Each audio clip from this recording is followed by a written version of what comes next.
Okay, nistu nidanaku aktima. Makdutu pikani. My English name is Katherine Smalllegs. The translation to my name Aktima is loads on her back. And I am from Pikani Nation. Just talking a little bit on truth and reconciliation. I am the second generation out of boarding school, so my grandparents attended. I didn't attend, but my parents, however, did attend day school, and they were affected by it a great deal. I just turned 40 this year, and I am still dealing with the effects of it.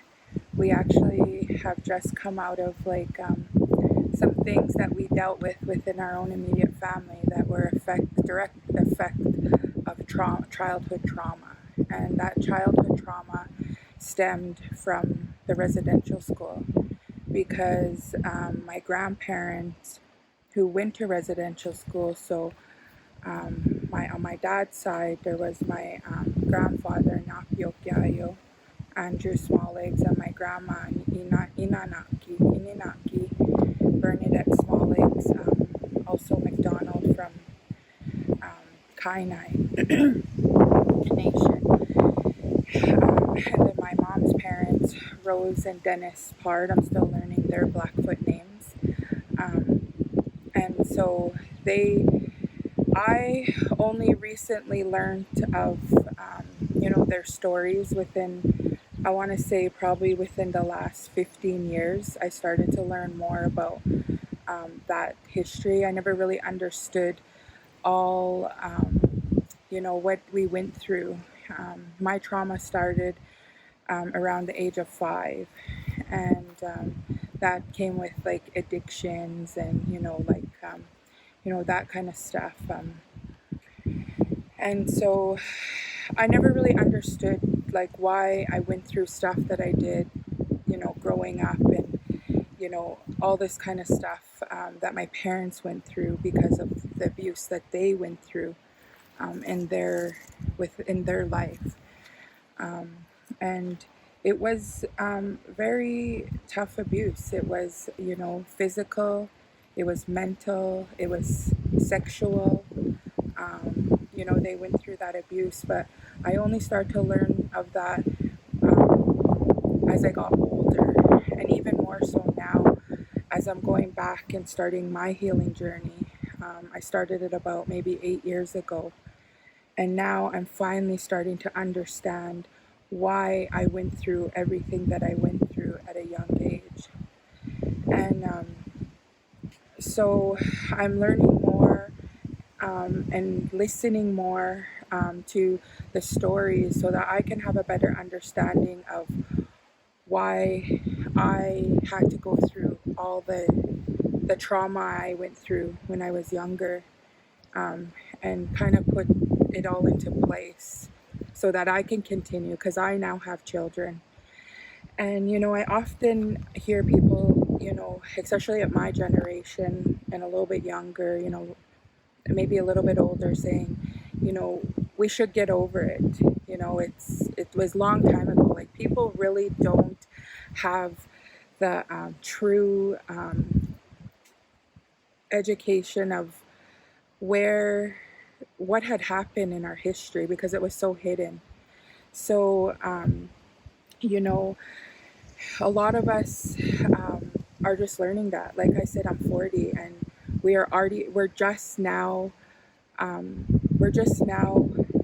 learning how to heal ourselves, and we're accessing. It's crazy because I feel like the Western world now kind of thinks we're all crazy. The way this is just I guess a layman's way of looking at it. Like, we're all crazy. So they have like therapists and all these kind of stuff, and like all these kind of healing to get like to balance ourselves, like all that kind of stuff.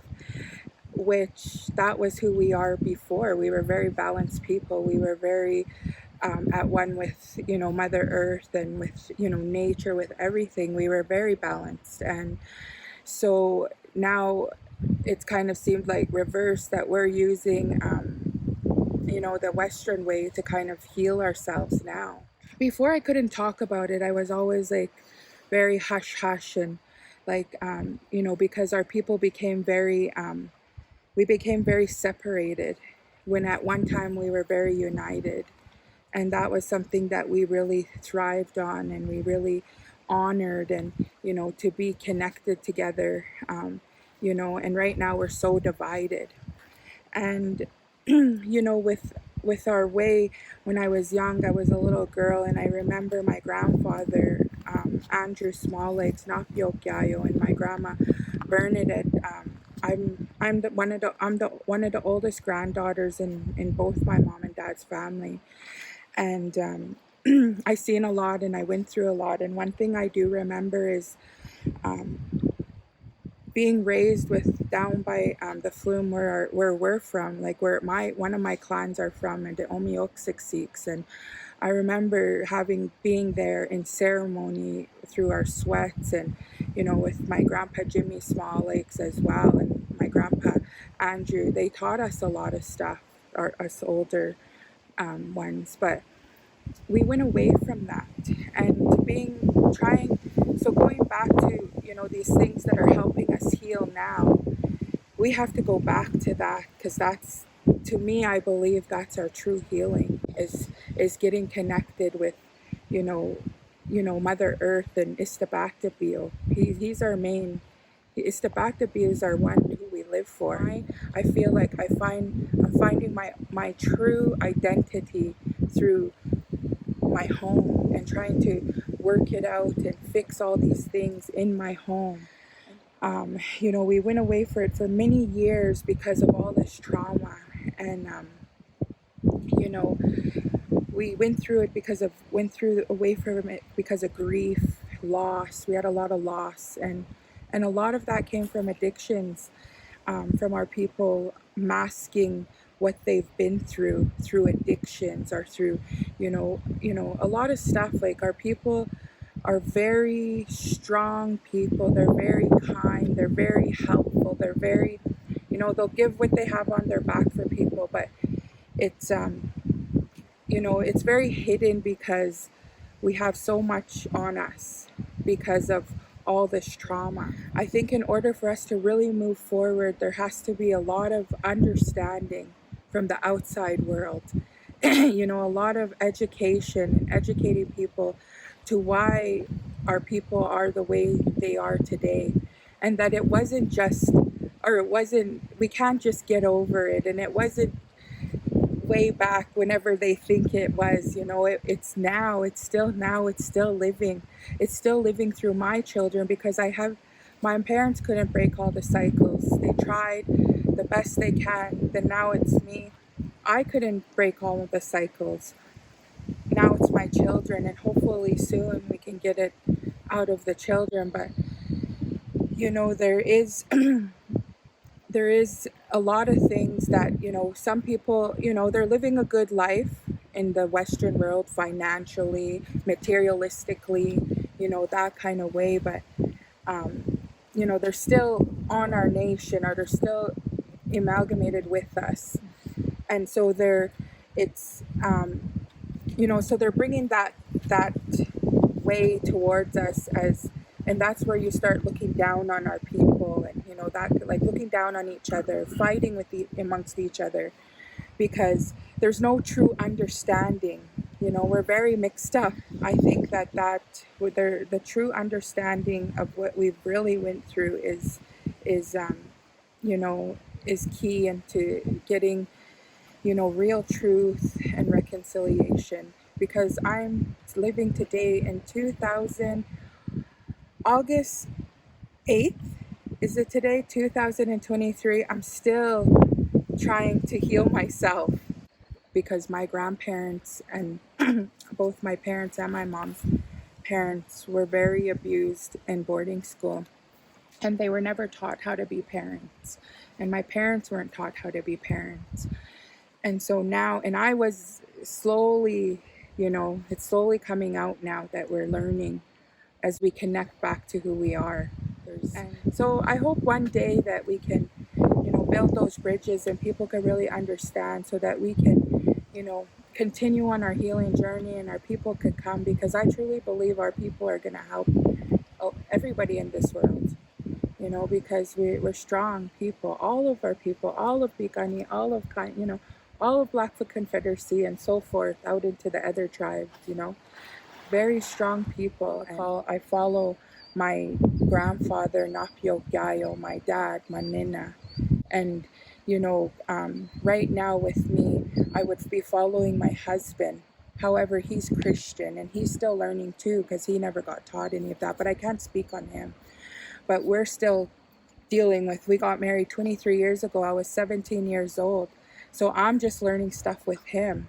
And he had a lot of trauma because he's a little bit older than me. And he was one of the younger ones that are in my parents' generation. So they had a lot of trauma. He was one of the babies of their generation. He had a lot of trauma. So I'm still dealing with that too. And that comes from he has some really, really sad stories. I just heard a story from him talk about his dad. He went to go throw our garbage away and he ran into a guy who was the same generation as them, my parents and my husband. And he went to go throw the garbage away and he met him there. He's throwing garbage away and he said that, hey, I wanted to share a story with you. And here he told my husband that the boys, they're his dad and the guy who was talking to my husband, his dad, and then my husband's dad. And there was a few other ones that were there.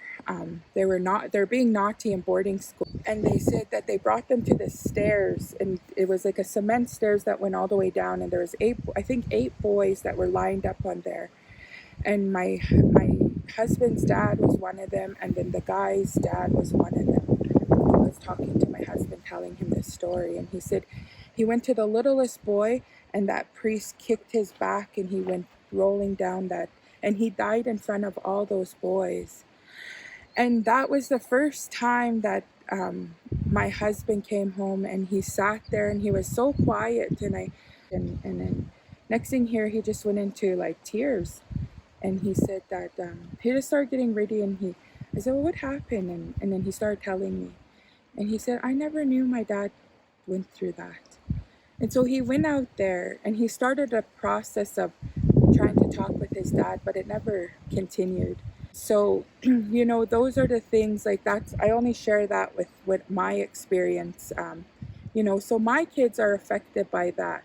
Even though I'm a little bit further out, they still have a father that's in that generation right out of boarding school. Now I'm really, as I connect back to myself and my spirituality, I'm really seeing the true power of it, and I'm very proud of who I am and where I come from, and I'm going to continue working hard on breaking cycles and being that person, to lead my people eventually, and in my role as a woman, so yeah, that's kind of, yeah, again.